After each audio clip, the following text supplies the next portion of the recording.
The largest intelligence apparatus in the world, with the biggest budget in the history of the world, has been looking for Osama bin Laden for years and years and years, and can't find him. Some doofus jerk-off reporter with a camera crew waltzes right into his hideout and interviews him. So why do all these fools believe this charade? That a CNN reporter and his little camera crew can do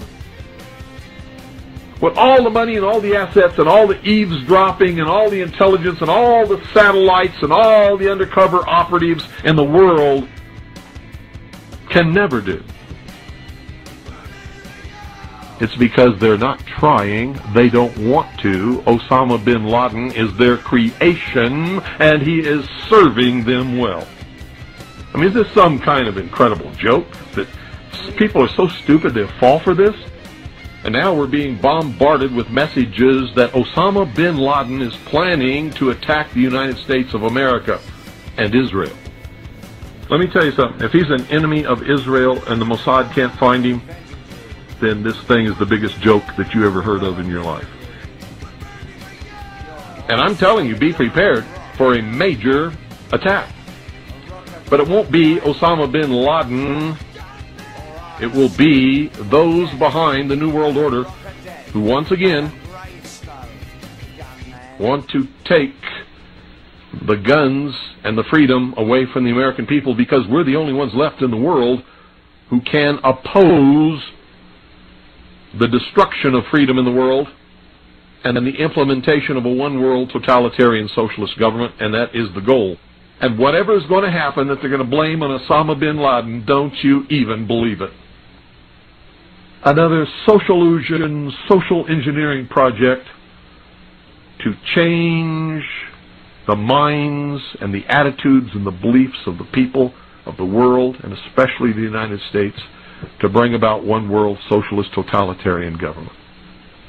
I wonder what Osama bin Laden's targets are supposed to be. And if they don't, if this doesn't materialize in the next 2 or 3 weeks, it will eventually materialize, because they haven't succeeded in getting the guns out of the hands of the American people, nor have they succeeded in taking our freedoms away. In fact, there's been a great awakening in this country and a big backlash against these Marxist, communist, puke-faced, lying, subversive, Nazi, jackbooted Gestapo thugs that is gaining momentum.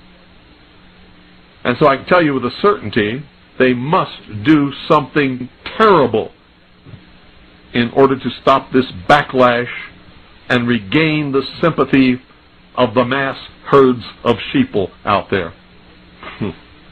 And supposedly we're not the only nation searching for Osama bin Laden. So the vast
here's one of the guys who can tell you I'm okay, alright?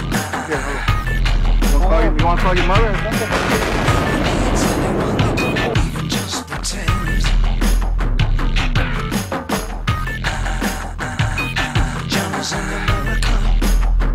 I'm afraid of America.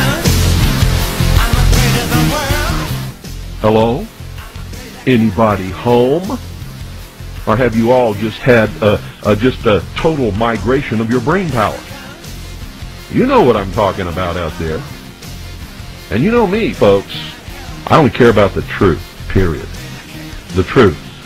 And it's about time some of you got acquainted with the real hard truth. Well, you see, the government knows they can't pull another Waco. They got to try and get us to do something to justify what they want to do. Something stupid so that they could actually declare martial law and start rounding people up. Should always be prepared for any emergency. Oh, I was telling people to get prepared and stock up on 2 years of food storage.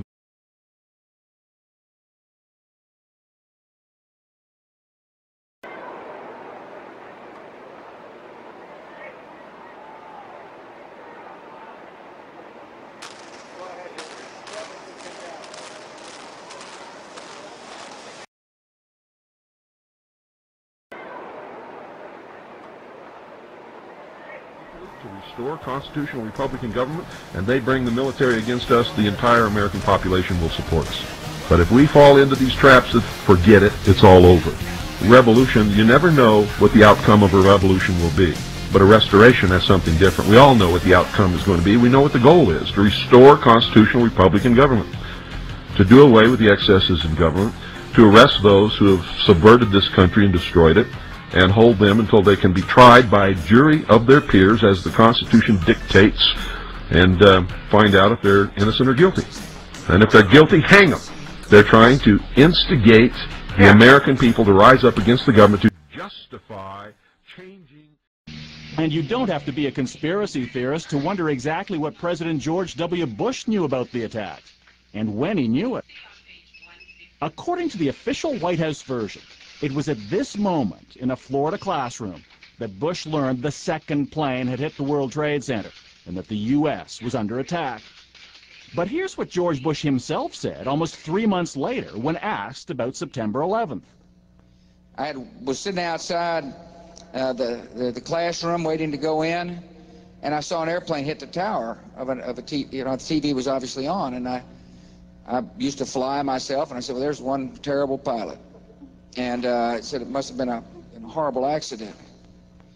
But I was whisked off there. I didn't have much time to think about it. Now, wait a minute. George Bush was told about the second plane while he was inside the classroom. So you just heard him describe seeing the first plane crash on television that day. But that's impossible. No one saw the first plane crash on TV on September the 11th because the videotape of it didn't surface until the next day.